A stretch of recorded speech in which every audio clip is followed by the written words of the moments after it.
ಮಣಿಯುವೆನೋ ಸ್ವಾಮಿ ಶಗುನಿಗೆ ಮಣಿಯುವೆನೋ ನಿಜವನ್ನಯಿಸುವ ನಿಜ ಗುಣಿಯ ಗ್ರಂಥವನು ನಿಜವಾಗಿ ನಿಜದೋಳ ಮುಳಗಿಸುವ ಸುಜನರಿಗೆ ನಿತ್ಯ ಅನ್ನಿಸುವೆನೋ ಸುಜನರಿಗೆ ನಿತ್ಯ ಅನ್ನಿಸುವೆನೋ ಭಕ್ತ ಜೀವರಿಗೆಲ್ಲ ಕುಳಿತ ಭೋಗಾದಿ ಸುಂದರನಾಗಿ ಕೈದ ಸಿದ್ಧಿಸಿದ ಸಿದ್ಧಾರೂಢರಿಗೆ ನತನಂಬೆ ಸಿದ್ಧಾರೂಢರಿಗೆ ನತನಂಬೆ ಬಾಳವರ ವೇದಾಂತಕ್ಕೆ ಸರಿ ಬಾಳ ಗರ್ಜನ ಕೇಳುವ ತನಕ ಬಾಳನೂತಲಿರುವರೆ ಶಾಸ್ತ್ರ ಎಂಬುವನರಿಗೂ ಬಾಳ ಶಕ್ತಿಯ ಶಿವ ಗರ್ಜನೆ ಬಾಳ ಕೇಳಿದ ಬಳಿಕ ಕೂಗವು ಬಾಳ ಕೇಳಲು ಬೇಕು ವೇದಾಂತೆಂಬ ಶಾಸ್ತ್ರವನ್ನು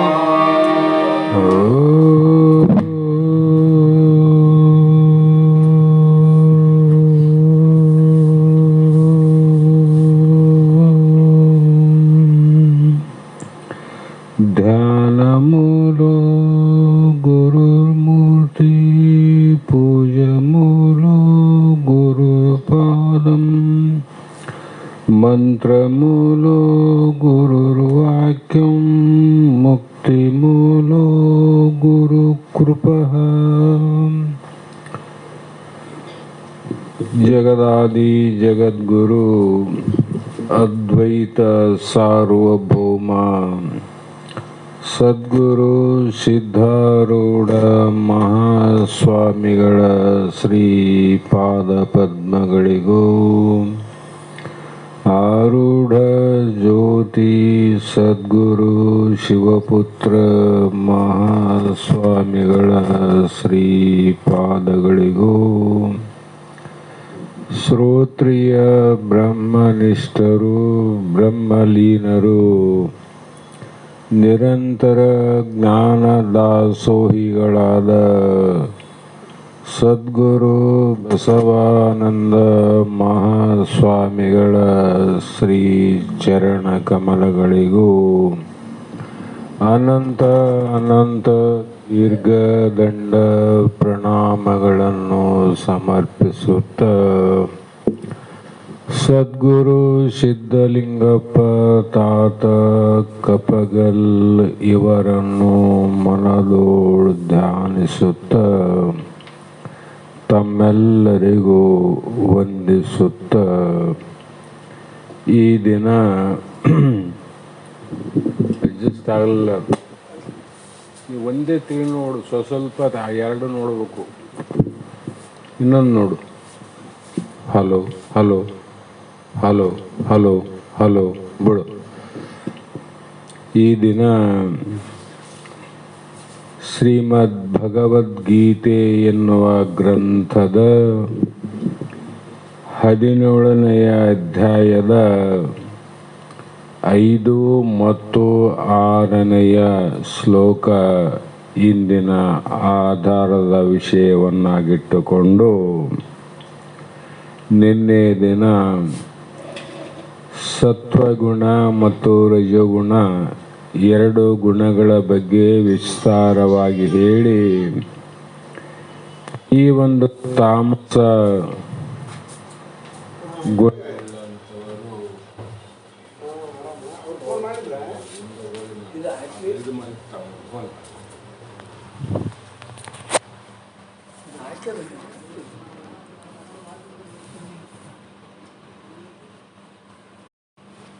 ನಿನ್ನೆಯ ದಿನ ಸಾತ್ವಿಕ ಮತ್ತು ರಜೋಗುಣದವರು ಜಗತ್ತಿನಲ್ಲಿ ಏನೇನು ಪೂಜಿಸುತ್ತಾರೆ, ಏನೇನು ಅಪೇಕ್ಷೆಯನ್ನು ಮಾಡುತ್ತಾರೆ, ಅವರಿಗೆ ಆಗುವಂಥ ಸಿಗುವಂಥ ಮುಂದಿನ ಜನ್ಮದಲ್ಲಿ ಫಲಗಳು ಏನು ಅಂತ ವಿಸ್ತಾರವಾಗಿ ಹೇಳ್ತಾ ಬಂದರು. ಆದರೆ ಇವತ್ತು ದಿವಸ ತಾಮಸ ಗುಣದವರ ಬಗ್ಗೆ ಸ್ವಲ್ಪ ವಿಚಾರವನ್ನು ಮಾಡಿದರೆ ಅಲ್ಲಿ ಅಶಾಸ್ತ್ರ ವಿಹಿತಂ ಘೋರಂ ತಸ್ಕಂತೆ ಯೇ ತಪೋಜನ ದಂಭ ಅಹಂಕಾರ ಸಂಯುಕ್ತ ಕಾಮರಾಗ ಬಲಾನ್ವಿತ ಅಂತ ಭಗವಂತ ಹೇಳ್ತಾನ. ಹೇ ಅರ್ಜುನ, ಜಗತ್ತಿನಲ್ಲಿ ಅಶಾಸ್ತ್ರ ವಿಹಿತವಾದ ಇಲ್ಲಿ ಪ್ರಪಂಚ ಅನ್ನುವಂಥದ್ದು ಒಂದೇ ಇದ್ದರೂ ಕೂಡ ಆ ಪ್ರಪಂಚದಲ್ಲಿ ನಾವು ಎರಡು ಭಾಗವನ್ನು ಮಾಡಬೇಕು. ಏನ್ರಿ ನೀವು ಪ್ರಪಂಚ ಮಾಡ್ತೀವಿ, ನಾವು ಮಾಡ್ತೀವಿ, ನೀವು ಸಂಸಾರ ಮಾಡ್ತೀವಿ, ನಾವು ಮಾಡ್ತೀವಿ ಅಂತ ನಾವು ಹೇಳ್ತೀವಿ, ಇಲ್ಲ ಅಂತಲ್ಲ. ಆದರೆ ಬಲ್ಲವರು ಮಾಡುವಂಥ ಸಂಸಾರ ಪ್ರಪಂಚ ಶಾಸ್ತ್ರೀಯ ಪ್ರಪಂಚ. ಅಜ್ಞಾನಿಗಳು ಮಾಡುವಂಥ ಪ್ರಪಂಚ ಅಶಾಸ್ತ್ರೀಯ ಪ್ರಪಂಚ. ಅಶಾಸ್ತ್ರೀಯ ಪ್ರಪಂಚವನ್ನು ಹಿಡಿತಾನ ಯಾರು ಅಂದರೆ ತಾಮೋ ಗುಣವುಳ್ಳಂಥವನು, ತಾಮಸ ಗುಣವುಳ್ಳವನು. ಬರೇ ಅಶಾಸ್ತ್ರದಲ್ಲಿ ಹೇಳಿದಂಥ ಮಾಂಸವನ್ನು ತಿನ್ನೋದು, ಹೋಮವನ್ನು ಮಾಡೋದು, ವ್ಯರ್ಥವಾದ ಉಪವಾಸವನ್ನು ಮಾಡಿ ಗಿಡದ ಮರಳಲ್ಲಿ ತಲೆ ಕೆಳಗಾಗಿ ಮಲಗುವುದು, ಕಬ್ಬಿಣದ ಮೊಳೆಗಳಿಂದ ಮಾಡಿದ ಹಾಸಿಗೆ ಮೇಲೆ ಮಲಗುವುದು ಮುಂತಾದ ಘೋರ ತಪವನ್ನು ಮಾಡುವರು ಮತ್ತು ದಂಭ ಅಹಂಕಾರದಿಂದ ಕೂಡಿಕೊಂಡವರು ಅಂತ. ಇವ್ರ ಕೆಲಸ ಏನಾದ್ರಿ?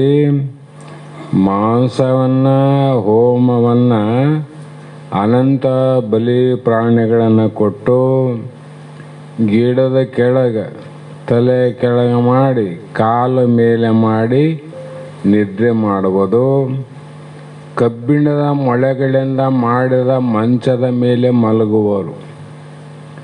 ಇವು ಘೋರವಾದ ಕಷ್ಟ.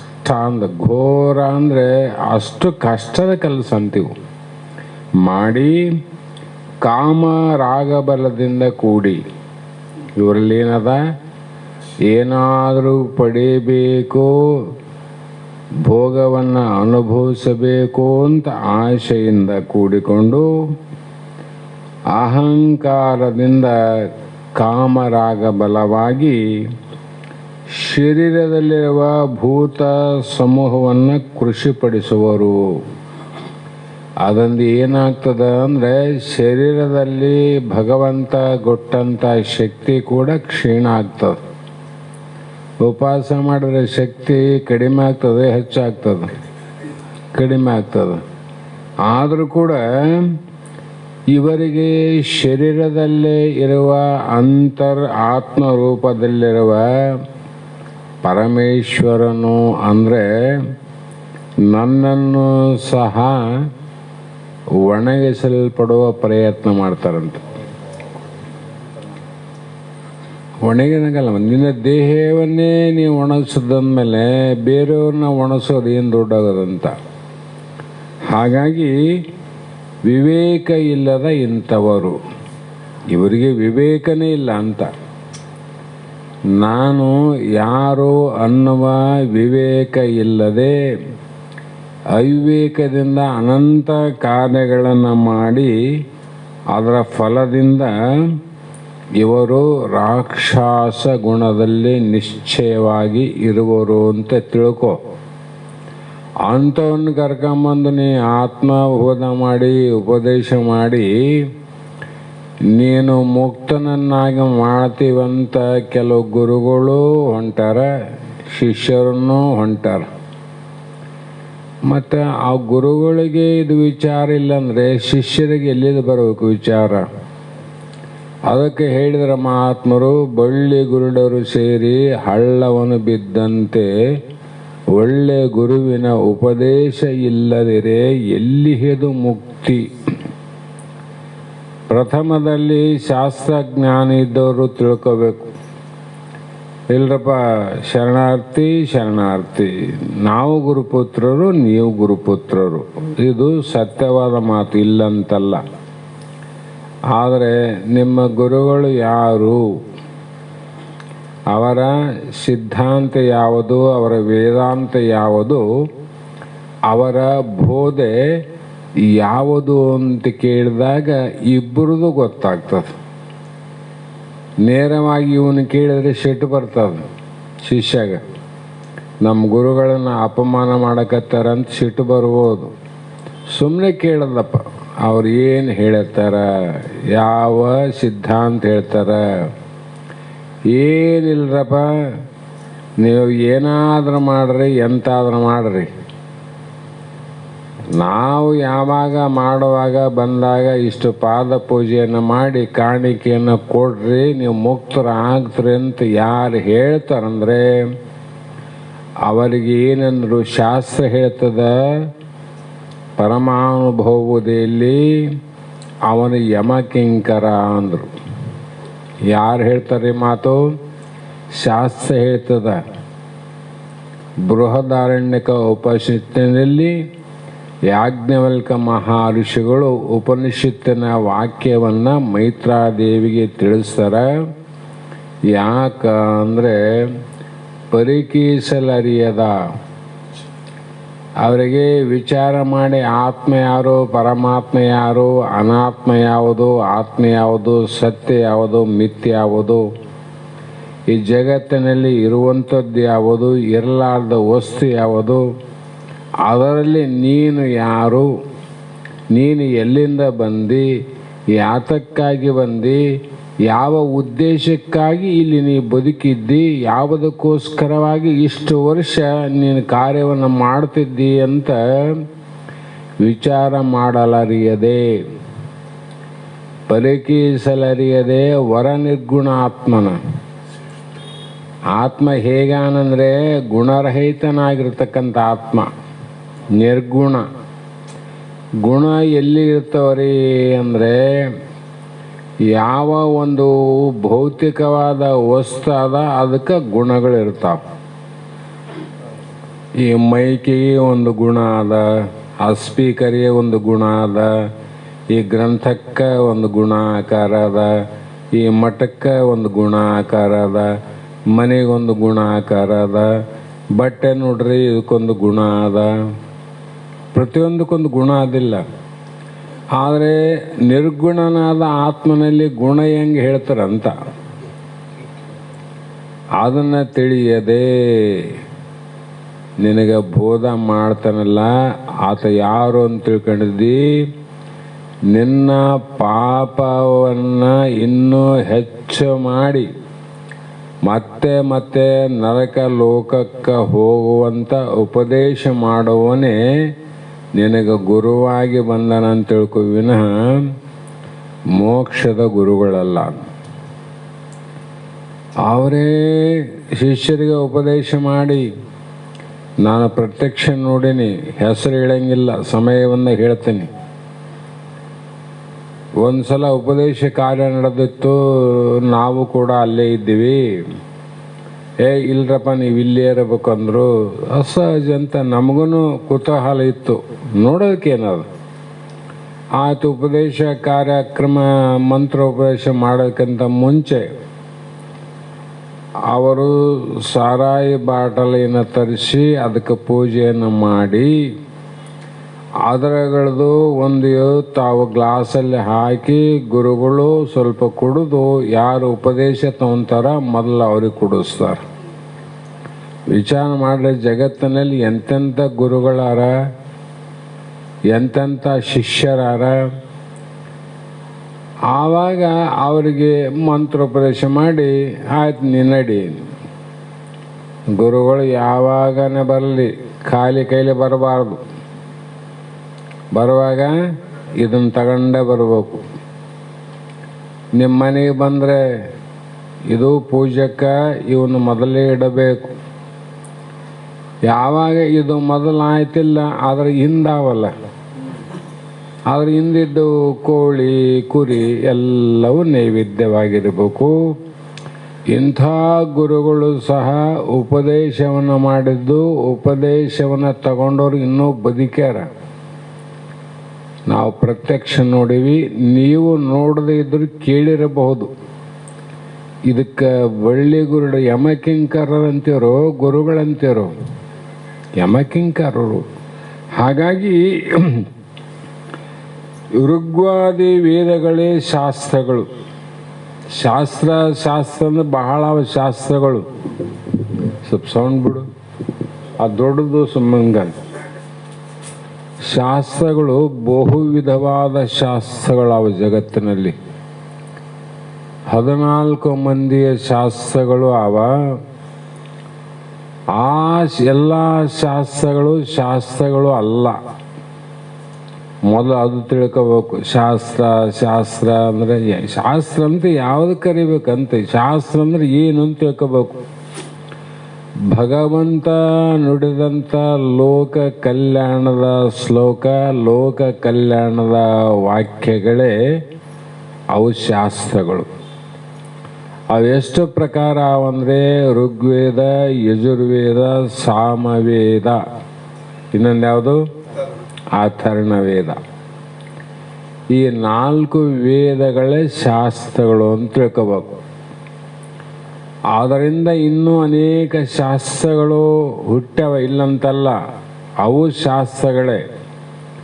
ಆದರೆ ಭಗವಂತ ವೇದದಲ್ಲಿ ಹೇಳಿದಂಥ ವಾಕ್ಯಕ್ಕೆ ವಿರುದ್ಧವಾಗಿ ಇವರು ಏನಾದರೂ ಹೇಳಿದರೆ ಅಥವಾ ನಾನು ಏನಾದರೂ ಹೇಳಿದರೆ ಇದು ಶಾಸ್ತ್ರ ಅಲ್ಲ.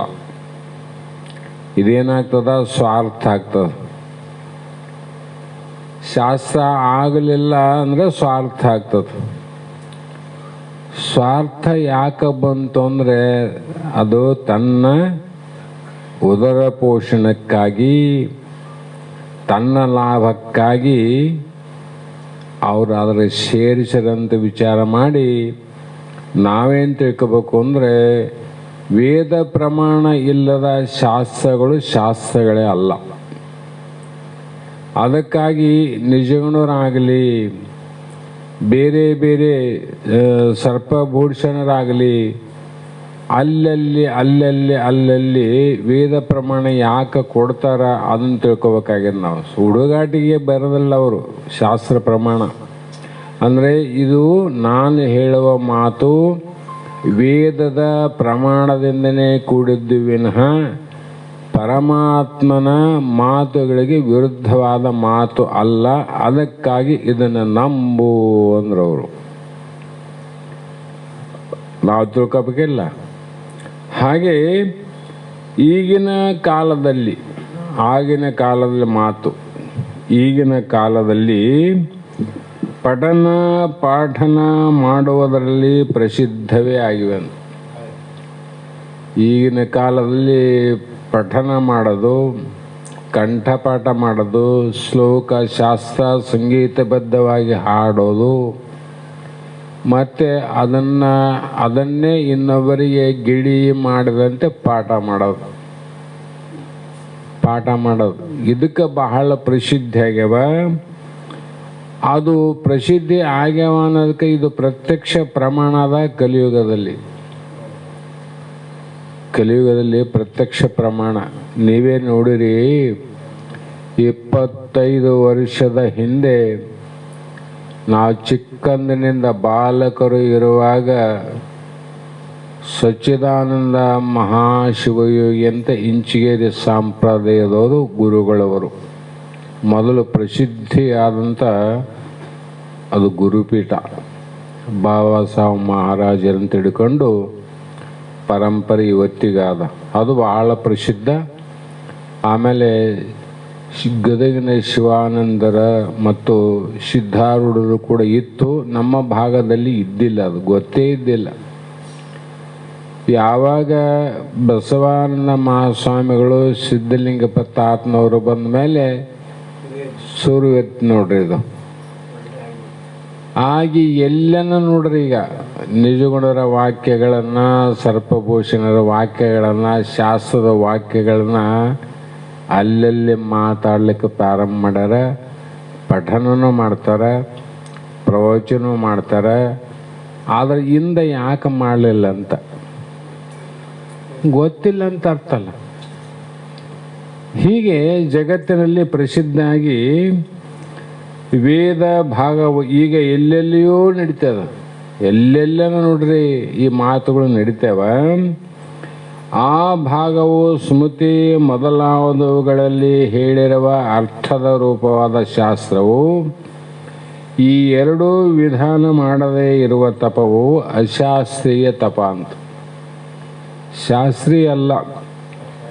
ಶಾಸ್ತ್ರೀಯ ಅಂದ್ರೆ ನೀ ಕ್ರಮವಾಗಿ ಬಂದಿರ್ತಿದ್ದಿ, ಕ್ರಮವಾಗಿ ಅಂತ ಗುರು ಶೋಧನೆಯನ್ನು ಮಾಡ್ತಿದ್ದಿ, ಗುರುವಿನ ದಾಸನ ಆಗ್ತಿದ್ದಿ, ನಿನಗೆ ಬಲ ಇತ್ತು, ಶಕ್ತಿ ಇತ್ತು, ಹಿಂದಿನ ಪೂರ್ವ ಜನ್ಮದ ಸಂಸ್ಕಾರ ಇದ್ದರೆ ಕಿತ್ತಿ ಸಂಸಾರವನ್ನು ಅಲಕ್ಷ್ಯ ಮಾಡಿ ಗುರುವಿನ ಕಡೆ ಲಕ್ಷ್ಯ ಕೊಟ್ಟು ಗುರು ಇದ್ದಲ್ಲಿಗಾದರೂ ಶಿಷ್ಯ ಹೋತಾನೆ ಶಾಸ್ತ್ರೀಯಬದ್ಧವಾಗಿ. ಇಲ್ರಿ ನಮಗೆ ಬಿಡೋಕ್ಕಾಗೋದಿಲ್ಲ, ಸಂಸಾರ ನಮಗೀಗ ಪ್ರಾರಂಭ ಆಗ್ಯದ, ಅದು ಸಾಧನೆ ಆಗಲಾರ್ದ ಮಾತು ಅಂತ ಗೊತ್ತಾಗಿ,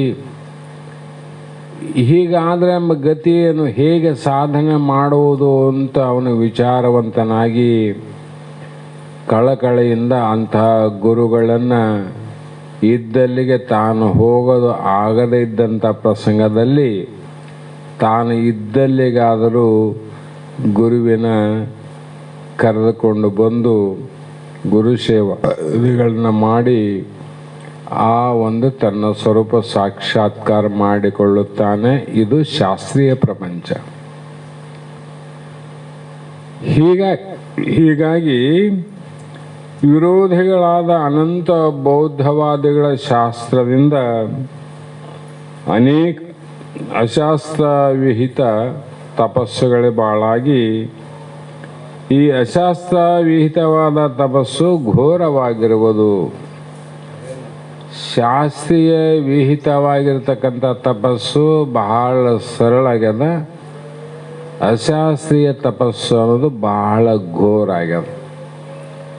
ಅದಕ್ಕಾಗಿ ಅಂತ ಬಲ್ಲಂಥ ಶಾಸ್ತ್ರೀಯ ಪ್ರಪಂಚವನ್ನು ಮಾಡಿದಂಥ ಯಾರೇ ಮಹಾತ್ಮರಿದ್ದರೂ ಕೂಡ ಹಲವು ರೀತಿ ಹೇಳಿ ಅದರಲ್ಲಿ ಮುಖ್ಯವಾಗಿ ನಿಜಗುಣ ಶಿವಯೋಗಿಗಳು ಒಂದು ಅದ್ಭುತವಾದ ಮಾತನ್ನು ಹೇಳಿದರು. ಏನು? ತನುವ ದಂಡಿಸಬೇಡ, ಮನೆವ ನಿಲ್ಲಿಸಬೇಡ, ಮನೆ ಮಾರುದೊರೆಯಲು ಬೇಡ, ಧನವ ನೀಗಿರಬೇಡ. ಏನು ಸರಳ ಹೇಳಿದ್ರಲ್ಲ ಅವರು. ಈ ಶರೀರವನ್ನು ಯಾವ ರೀತಿ ದಂಡನೆ ಮಾಡಕ್ಕೆ ಹೋಗಬೇಡ. ತಲೆ ಕೆಳಗೆ ಮಾಡೋದು, ಕಾಲ ಮೇಲೆ ಮಾಡೋದು, ಕಬ್ಬಿಣದ ಮಂಚದ ಮೇಲೆ ಮಲಗೋದು, ಸ್ಮಶಾನದಲ್ಲಿ ವಾಸ ಮಾಡೋದು, ಇಂಥ ಯಾವುದು ಮಾಡೋದು ಅವಶ್ಯಕ ಇಲ್ಲ. ತನುವ ದಂಡಿಸಬೇಡ. ಅದಕ್ಕೆ ಯಾಕೆ ತೊಂದರೆ ಕೊಡುತ್ತೋ ನೀನು ಅಂದ್ರೆ ಅದೇನು ಮಾಡಿದ ಪಾಪ. ಮತ್ತೆ ಮನೆ ಮಾರು ದೊರೆಯಲು ಬೇಡ, ತೊರಿಬೇಡ ಅಂತ. ಮನೆ ಬಿಟ್ಟರೆ ಮೋಕ್ಷ ಆಗ್ತದೇನು? ಹೆಂಡ್ರ ಮಕ್ಕಳು ಬಿಟ್ಟರೆ ಮೋಕ್ಷ ಆಗ್ತದೇನು? ಆಗ್ತದ? ಮತ್ತು ಆಗಂಗಿದ್ರೆ ಮನೆ ಮಾರು ಎಲ್ಲವನ್ನ ಬಿಟ್ಟು ಗುಡ್ಡ ಗುಹೆಯನ್ನು ಸೇರಿದಂಥ ಅನಂತ ಮಂಗಗಳು ಬಹಳ, ಹುಲಿ ಚಿರತೆಗಳಾವ, ಅವಾಗ ಮೋಕ್ಷ ಆಗ್ಬೇಕಾಗಿತ್ತಲ್ಲ. ಮೊದಲೇ ಬಿಟ್ಟಾವಲ್ಲ ಅವು. ಅದಕ್ಕೆ ಅದೇನು ಉಪಯೋಗ ಇಲ್ಲ, ಬಿಡಬೇಡ ಅಂದರು. ಮತ್ತು ಧನವ ನೀಗಿರಬೇಡ. ಗಳಿಸಿದ ಸಂಪತ್ತನ್ನು, ಉದ್ಯೋಗವನ್ನು ನೀನು ಬಿಟ್ಟು ಹೋಗಬೇಡ ಅಂತಾರೆ ಅವರು. ಅದು ಏನು ತೊಂದರೆ ಮಾಡೋದು ಮತ್ತು ನಿನಗೆ ಅನುಕೂಲ ಮಾಡೋದು? ಅನುಕೂಲ ಮಾಡಿದ್ದನ್ನು ಬಿಟ್ಟು ನೀ ತೊಂದರೆಗೊಳಗಾತೀನಂದರೆ ನೀ ದೊಡ್ಡ ಮೂರ್ಖಿದ್ದೆ ಅಂದ್ರೆ ಅವರು. ಮನೆ, ಹೊಲ, ಸಂಪತ್ತು, ಹೆಂಡರು, ಮಕ್ಕಳು ನಮ್ಗೆ ಅನುಕೂಲ ಅಂತಿರೋ ಅನಾನುಕೂಲ ಅಂತಿರೋ? ಅನುಕೂಲಾರ. ನೀನು ದುಡಿದು ತಂದು ಇಷ್ಟ ಹಾಕ್ತಿದ್ದಿ, ಹಾಕಿದ್ದನ್ನು ಬಿಸಿ ಬಿಸಿ ಅಡಿಗೆ ಮಾಡಿ ನಿನಗೆ ತಿನ್ನಿಸ್ತಾಳಲ್ಲ, ತಂದು ಹಾಕಿದ್ದು ನಿನಗೆ ಲಾಭ, ಮಾಡಿ ಹಾಕಿದ್ದು ಆಕಿಂದ ನಿನಗೆ ಲಾಭ. ಮತ್ತೇನಾಯಿತು? ಅವ್ರೇನು ಅಡ್ಡ ಬಂದಾರ ನಿನಗೆ? ಇನಿತು ಜ್ಞಾನ ಸಂಜನಿಸಲು ಅಘವೆಲ್ಲವೂ ಅಳಪದು, ಅದರಿಂದ ನಂಬು ಜ್ಞಾನವೇ ಅಂದರು. ಶಾಸ್ತ್ರಗಳನ್ನು ನಂಬಂದ್ರಿಲ್ಲ. ಮತ್ತು ಇದನ್ನು ಬಿಡು ಅಂದರೆ ಅಶಾಸ್ತ್ರೀಯ ಮಾತುಗಳಂತವು, ಮೂಲ ಶಾಸ್ತ್ರದ ಮಾತುಗಳಲ್ಲ. ಏನು ಬಿಡಂತೇಳಲ್ಲ. ಬಿಟ್ಟರೆ ಮೋಕ್ಷ ಆಗಿದ್ದರೆ ಅವು ಎಲ್ಲವೂ ಬಿಟ್ಟು ಮೋಕ್ಷ ಯಾರಿಗೆ ಬೇಡಾಗ್ಯದಂತ ಜಗತ್ತಿನಲ್ಲಿ? ಆನಂದ ಸುಖ ಸಂತೋಷ ಯಾರಿಗೆ ಬೇಡಾಗ್ಯದ? ಆದರೆ ಅಲ್ಲಿ ಬಿಡೋದನ್ನು ಹಿಡಿದೀವಿ, ಹಿಡಿಯೋದನ್ನು ಬಿಟ್ಟಿವಿ. ಯಾವುದನ್ನು ಹಿಡಿಬೇಕು ಅದನ್ನು ಬಿಟ್ಟಿವಿ, ಯಾವುದನ್ನು ಬಿಡಬೇಕು ಅದನ್ನು ಹಿಡಿದವಂತ. ಹೀಗಾಗಿ ಇದಕ್ಕೆಲ್ಲ ಕಾರಣ ಏನು ಅಂದರೆ ಅಶಾಸ್ತ್ರೀಯ ಪ್ರಪಂಚ, ಅಶಾಸ್ತ್ರೀಯ ವಾಕ್ಯಗಳ, ಅಶಾಸ್ತ್ರೀಯ ಗುರುಗಳ ವಾಕ್ಯವನ್ನು ಕೇಳಿ ನೀನು ಘೋರವಾದ ದುಃಖವನ್ನು ಮಾಡಿಕೊಂಡು ನೀನು ಪೀಡೆಗೆ ಉಂಟಾಗಿ ಮತ್ತೆ ಇನ್ನೊಬ್ಬರಿಗೆ ನೀನು ಪೀಡೆಯನ್ನು ಅಂದರೆ ಕಷ್ಟವನ್ನೇ ಕೊಡೋನಂತ. ಹಾಗಾಗಿ ಇವನಲ್ಲಿ ದಂಭನೂ ಅದ, ಅಹಂಕಾರನೂ ಅದ.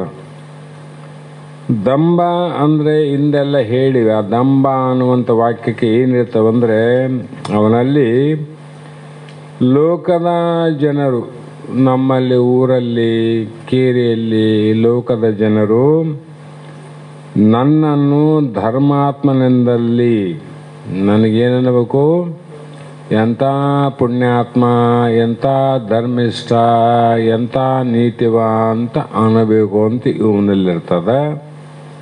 ಇದರ ಇಚ್ಛೆಯಿಂದ ಇತರರ ಮುಂದೆ, ಬೇರೆಯವರ ಮುಂದೆ ತನ್ನಲ್ಲಿ ಬುದ್ಧಿ ಇಲ್ಲದಿದ್ದರೂ ಕೂಡ ಬಹಳ ಬುದ್ಧಿವಂತನಂತೆ ಅವರು ಕೂಡ ಪ್ರಕಟ ಮಾಡಲಿಕ್ಕೆ ಅಥವಾ ಹಂಚಿಕೊಳ್ಳಲಿಕ್ಕೆ, ಹೇಳಿಕೊಳ್ಳಲಿಕ್ಕೆ ಪ್ರಯತ್ನ ಮಾಡ್ತಾನೆ.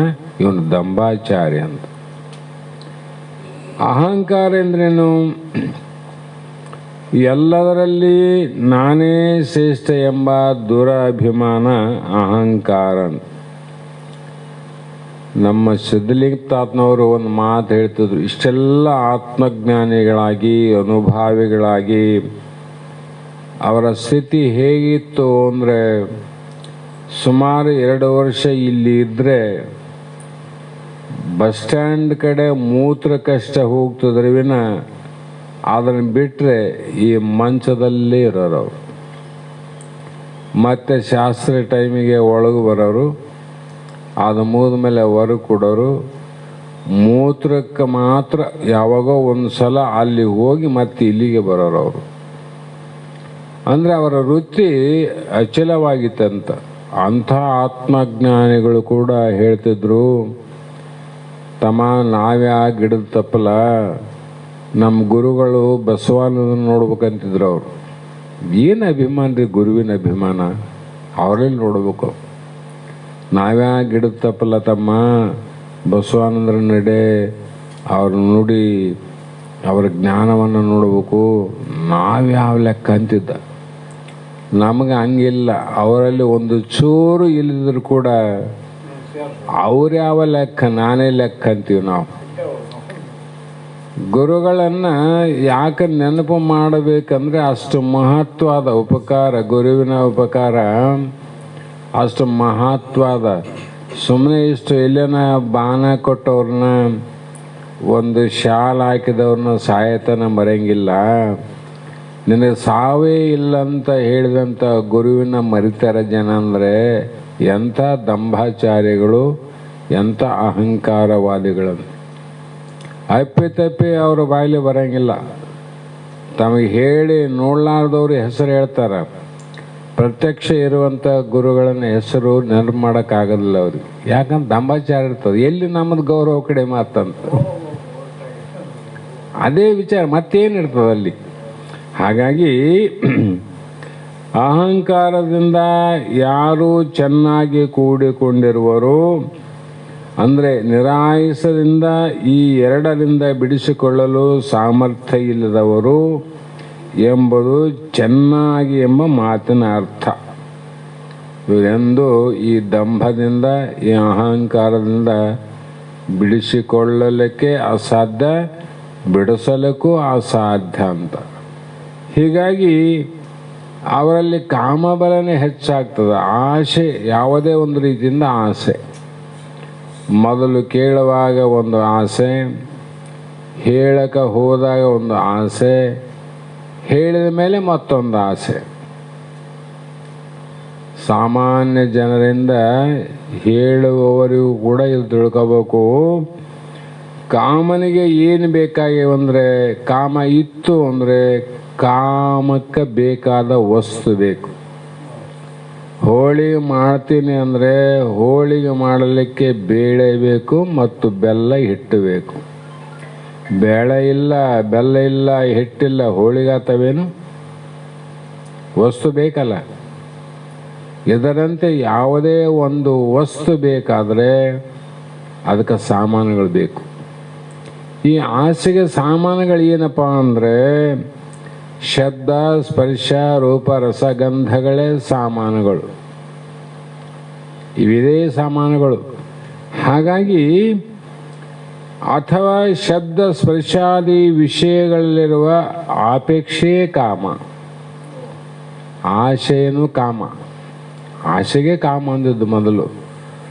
ಹಾಗಾಗಿ ಯಾವಾಗ ಆಸೆ ಹೆಚ್ಚಾಯ್ತಿಲ್ಲ ಹೆಚ್ಚಾಯ್ತಿಲ್ಲ ಆವಾಗ ಅದಕ್ಕೆ ಬೇಕಾದ ವಸ್ತುಗಳನ್ನು ಹುಡುಕಲಿಕ್ಕೆ ಪ್ರಾರಂಭ ಆಗ್ತವೆ. ನಾಳೆ ಹೋಳಿ ಮಾಡ್ರಿ ಅಂತ ಪೂಜೆನ ಮನೆಗೆ ಹೇಳೋದ, ನನಗೆ ಗೊತ್ತಿಲ್ಲ ನಾಳೆ ಹೋಳಿಗೆ ಮಾಡ್ಬೇಕಂತ. ಮತ್ತು ಹೋಳಿಗೆ ಬೇಕಾದ ಸಾಮಾನು ತರಲಿಕ್ಕೆ ಅಂಗಡಿ ಹುಡುಕಾಡ್ತಾರೆ. ಏನು ಮನೆಗೆ ಹುಡ್ತಾವವು, ಹುಡುಕಾಡ್ಲಿಕ್ಕೆ ಪ್ರಯತ್ನ ಮಾಡ್ತಾರಲ್ಲ. ಯಾಕೆ? ಅದು ಹೋಳಿಗೆ ಮಾಡ್ಬೇಕಾಗ್ಯದ. ಅದಕ್ಕಾಗಿ ಆಸೆಗೆ ಬೇಕಾದ ವಿಷಯಗಳನ್ನು ಹುಡುಕ್ತಾ ಉಂಟು ನೋಡಿ ಮನಸ್ಸು. ಇವು 5 ಲಕ್ಷಣದ ಆಸೆಗಳೇ ಇಲ್ಲಿ ಕಾಮಗಳು. ಯಾವುದಾದ್ರೂ ಒಂದು ಇದ್ರಾಗ ಇರ್ತದೆ. ಹೀಗೆ ಬಲ ಅಂದ್ರೆ ಮತ್ತೆ ಬಲ, ಆ ಗುರುವಿನಲ್ಲಿರ್ತಕ್ಕಂಥ ಕೀರ್ತಿ, ಬಲ, ಐಶ್ವರ್ಯನ ಬೇರೆ. ಇಲ್ಲಿ ಅತಿ ಉಗ್ರವಾದ ದುಃಖಗಳನ್ನು ಸಹಿಸಲಿಕ್ಕೆ ಸಾಮರ್ಥ್ಯಕ್ಕೆ ನಿಮಿತ್ತವಾಗಿರುತ್ತದೆ.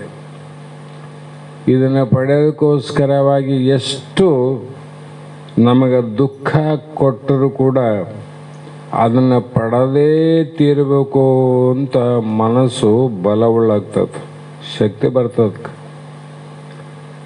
ರಾಮನ ಹೆಂಡತಿ ಸೀತಾದೇವಿಯನ್ನು ಪಡೀಲಿಕ್ಕೆ ಎಷ್ಟು ಕಷ್ಟ ಅಂತ ಗೊತ್ತಿತ್ತಲ್ಲ ರಾವಣಗೆ, ಗೊತ್ತಿತ್ತಲ್ರಿ. ಆದರೂ ಕೂಡ ಎಲ್ಲ ದುಃಖವನ್ನು ಸಹಿಸಿಕೊಳ್ಳುತ್ತೇನೆ, ಎಷ್ಟೇ ದುಃಖ ಆದರೂ ಕೂಡ ಅವುಗಳನ್ನು ಎದುರಿಸುವ ಸಾಮರ್ಥ್ಯ ನನ್ನಲ್ಲಿ ಆದಂತ ಅವನು ವರ್ತನೆ ಮಾಡಲಿಕ್ಕೆ ಪ್ರಾರಂಭ ಮಾಡ್ತಾನೆ. ಹೀಗೆ ವಿಷಯವನ್ನು ನಾನು ಅವಶ್ಯವಾಗಿ ಸಂಪಾದಿಸಬಲ್ಲೆನು ಎಂಬ ಅನುಗ್ರಹವೇ ಬಲ ಅಂತ. ಏನಪ್ಪ ಹಿಂಗಾಗಿತ್ರಿ, ಹಿಂಗಾಯ್ತು, ಅದಾಗಲೇ ಇಲ್ಲ, ಎಷ್ಟು ಪ್ರಯತ್ನ ಮಾಡಿದವಂತೆ ಬಲ್ಲವ್ರ ಮುಂದೆ ನಿಮ್ಮ ಕಷ್ಟಗಳನ್ನ ಹೇಳಿಕಂತೀರಿ. ಅವಾಗ ಹೇಳ್ತಾನೆ, ಆಗಲಿಲ್ಲ ನನಗೆ, ಅದೇನು ಬಿಡು ನಾನು ಮಾಡಿಕೊಡ್ತೀನಿ, ಅದೇನು ದೊಡ್ಡ ವಿಷಯ ಅಲ್ಲ ಅಂತ ಇನ್ನೊಬ್ಬನೇ ಹೇಳ್ತಾನೆ. ಅಂದರೆ ಅದನ್ನು ಪಡೆಯುವಂಥ ಬಲ ಅವನಲ್ಲಿ ಆದಂತ ಅರ್ಥ ಮಾಡಬೇಕು, ಇಲ್ಲ ಅಂತ ಅರ್ಥ ಮಾಡ್ತಾರೋ ಆದಂತ. ಹಾಗಾಗಿ ಈ 3 ಏನವಂದರೆ ಕಾಮ, ರಾಗ, ಬಲ ಅನ್ನುವಂಥವು ಪೃಥ್ವ್ಯಾದಿ ಪಂಚಮಹಾಭೂತಗಳ ಸಮೂಹವನ್ನು ವ್ಯರ್ಥವಾದ ಉಪವಾಸಾದಿಗಳಿಂದ ಕೃಷಿಪಡಿಸುವರು.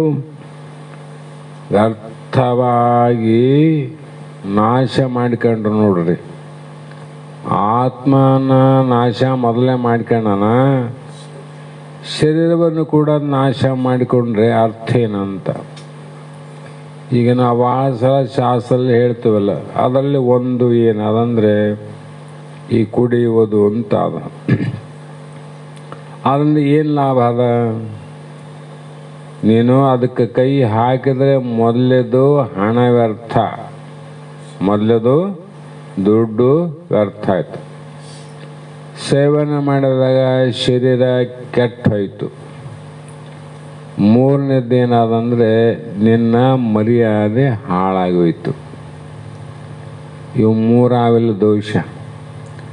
ಗೊತ್ತಿದ್ರು ಕೂಡ ಅದನ್ನು ಬಿಡಬಾರದು, ಅದನ್ನೇ ಕುಡಿಬೇಕಂತ ಪ್ರಯತ್ನ ಮಾಡ್ತಾರಲ್ಲ, ಇದಕ್ಕೇನು ಅನ್ನಬೇಕು ಅಂದರೆ ತಾಮಸಿ ಗುಣಗಳಂತ, ಅಜ್ಞಾನಿಗಳಂತ ಅವರು. ನಾವೇನು ಮಾಡ್ತೀವಿ, ಇದರಿಂದ ಅಪೇಕ್ಷೆ ಆಶೆಯನ್ನು ಮಾಡಿದರೆ ಲಾಭ ಏನದ, ಇದರಿಂದ ನಷ್ಟ ಏನಾದಂಥ ವಿವೇಕ ಶೂನ್ಯರಿಗೆ ಆತ್ಮಬೋಧೆ ಹಿತಬಹುದೇ. ವಿವೇಕ ಇದ್ದವರಿಗೆ ಆತ್ಮಬೋಧೆ ಹಿತ, ಸುಖ ಅನಿಸ್ತದ, ಕೇಳುವಾಗ ಆನಂದ ಅನಿಸ್ತದ. ಒಂದಿನ ಬಿಟ್ಟರೆ ಏನೋ ಹೋಯಿತು ಅಂತಾನ. ಆದರೆ ಅಜ್ಞಾನಿಗಳಿಗೆ ಇದು ದುಃಖ ಅನ್ನಿಸ್ತದೆ. ಅದೇ ಮಾತು, ಅವರಿಗೆ ಸುಖ ಆನಂದ ಆದರೆ ಇವರಿಗೆ ದುಃಖ ಆಗ್ತದೆ ನೋಡ್ರಿ. ಹಾಗಾಗಿ ಇಲ್ಲಿ ಈ ಶರೀರದಲ್ಲಿ ಇರುವ ಬುದ್ಧಿಗೂ ಬುದ್ಧಿವೃತ್ತಿಗಳಿಗೂ ಸಾಕ್ಷಿಯಾದ ನನ್ನನ್ನು ನನ್ನ ಶಾಸ್ತ್ರವೆಂಬ ಆಜ್ಞೆಯನ್ನು ಉಲ್ಲಂಘಿಸಿ ಕುಶಪಡಿಸುವರು. ಶಾಸ್ತ್ರ ಅಂದರೆ ಬಹಳ ಅರ್ಥವ. ಶಾಸ್ತ್ರ ಅಂದರೆ ಜ್ಞಾನ, ಅಂದರೆ ಶ್ರುತಿ, ಅಂದರೆ ವೇದ, ಅಂದರೆ ಮೋಕ್ಷ ಅಂದ್ರೆ ಒಂದೇ. ಶಾಸ್ತ್ರ ಮೋಕ್ಷವನ್ನು ಬಿಟ್ಟಿಲ್ಲ, ಮೋಕ್ಷವನ್ನು ಹೇಳೋದೇ ಶಾಸ್ತ್ರ. ಅಂದಾಗ ಶಾಸ್ತ್ರವೇ ಮೋಕ್ಷ, ಮೋಕ್ಷವೇ ಶಾಸ್ತ್ರ. ಮತ್ತು ಶಾಸ್ತ್ರ ಬಿಟ್ಟವ್ರಿಗೆ ಮೋಕ್ಷ ಹೆಂಗಾಗ್ತದೆ? ವಿಚಾರ ಮಾಡ್ಬೇಕಲ್ಲ. ಯಾರನ್ನ ನಿಂದೆ ಮಾಡಕ್ಕೆ ಹೊಂಟಿಲ್ಲ ವೇದಗಳು, ಯಾರನ್ನ ನಿಂದೆ ಮಾಡಕ್ಕೆ ಹೊರಟಿಲ್ಲ, ಯಾರನ್ನ ಅಪಮಾನಕ್ಕೆ ಹೊರಟಿಲ್ಲ. ಎಲ್ಲರೂ ತಿಳ್ಕೊಂಡು ಉದ್ಧಾರ ಆಗಿ ಈ ಜನ್ಮವನ್ನು ಸಾರ್ಥಕ ಮಾಡಿಕೊಳ್ಳಲಿ ಎಂಬ ಭಾವದಿಂದ ಕರುಣಾಮಯಗಳಾಗಿ ನಮಗೆ ಉಪದೇಶ ಮಾಡರೆ ಎಲ್ಲರೂ. ಈ ರೀತಿ ನಾವು ಅರ್ಥ ಮಾಡಿಕೊಂಡ್ರೆ ನಮಗೆ ಸಂತೋಷ ಆಗ್ತದ. ಬೇರೆ ಯಾವುದನ್ನು ತಲೆಯಲ್ಲಿ ಇಟ್ಟುಕೊಂಡು ಅರ್ಥ ಮಾಡಿದ್ರೆ ಅದು ದುಃಖ ಕೊಡ್ತದೆ ನೋಡ್ರಿ, ದುಃಖ ಕೊಡ್ತಾವಿಲ್ಲ. ಹಾಗಾಗಿ ಇಂಥ ಇಹಲೋಕದ ಸರ್ವ ಭೋಗಗಳಿಂದ ವಿಮುಖರು ಮತ್ತು ಪರಲೋಕದಲ್ಲಿ ಅಧಮಗತಿಯನ್ನು ಹೊಂದುವರು. ಈ ಜನಕ್ಕೆ ಏನು ಪ್ರಾಪ್ತಿ ಅಂದರೆ ನರಕ ಲೋಕವೇ ಪ್ರಾಪ್ತಿ ಅಂತ ಶಾಸ್ತ್ರಗಳು ಡಂಗುರ ಸೌರ್ಯವ ನೋಡ್ರಿ. ಆ ಡಂಗೂರ ಸಾರದಲ್ಲಿ ಸುಳ್ಳಂತಲ್ಲ. ಇಲ್ಲಿ ಮಳೆ ಹೊಡೆದ ಮಂಚದ ಮೇಲೆ ಮಲಗೋರಂದ್ರಲ್ಲ, ಅಲ್ಲಿ ಕೂಡ ನಿನಗೆ ಕಾದ ಕಬ್ಬಿಣದ ಮಂಚದ ಮೇಲೆ ಮಲಗಿಸಿ ದುಃಖವನ್ನು ಕೊಡುವರು ನರಕ ಲೋಕದಲ್ಲಿ.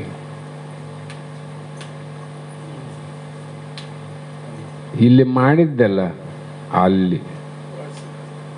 ಮತ್ತೆ ಕಾದ ಎಣ್ಣೆಯ ಕಡಾಯಿಯಲ್ಲಿ ನಿನ್ನನ್ನು ತರಕಾರಿ ಕುದಿಸಿದಂತೆ ಕಥ ಕಥ ಕಥ ಕರಿಯುವರು.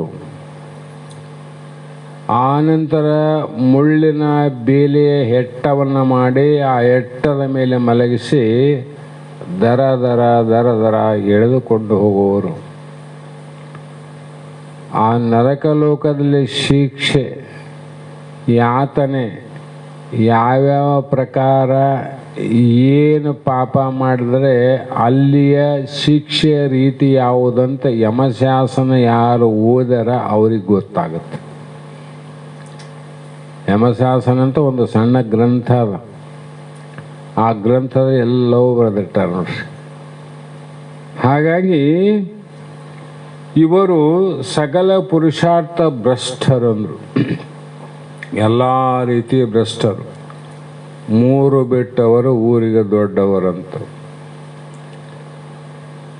ಮಾನ ಮರ್ಯಾದೆ ಇಂಥವೆಲ್ಲ ಹೇಳ್ತಾರಲ್ಲ, ಅವ್ರೇನಪ್ಪ ಅವನೇನು ಮಾತಾಡ್ತಾರೆ, ಅವರೆಲ್ಲ ಮೂರು ಬಿಟ್ಟವರು.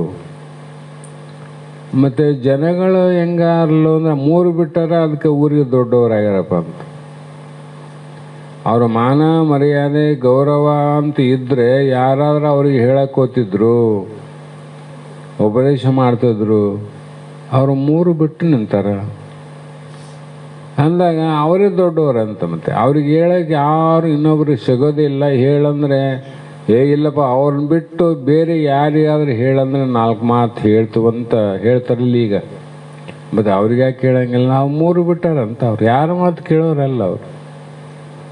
ಅದಕ್ಕೆ ಅವು ಏನು ತಿಳ್ಕೊಂಡವು ಅಂದರೆ, ಮರ್ಯಾದೆಗೆ ಮಂದಿ ಅಂಜಿದ್ರೆ ಮಾನಿಗೆ ಇಡೀ ನನಗೆ ಅಂಜದಂತ ತಿಳ್ಕೊಂಡು ಮತ್ತಿಷ್ಟು ದೊಡ್ಡವರಾದ್ರು ಅವರು. ನಾನು ಮಾತಾಡಿದ್ರೆ ಯಾವನವನು ಮಾತಾಡೋನು, ನಿನ್ನ ಕೂಡ ಯಾಕೆ ಮಾತಾಡಂಗಿಲ್ಲ, ಮೂರು ಬಿಟ್ಟಿದ್ದಿ ಅದಕ್ಕೆ ನಿನ್ನ ಕೂಡ ಮಾತಾಡಂಗಿಲ್ಲ ಅಂತ ಶಾಸ್ತ್ರ ಹೇಳ್ತದೆ. ನಮ್ಮನ್ನು ಹಿಡ್ಕೊಂಡೆ, ನಮ್ಮನ್ನು ಬಿಟ್ಟಲ್ಲ.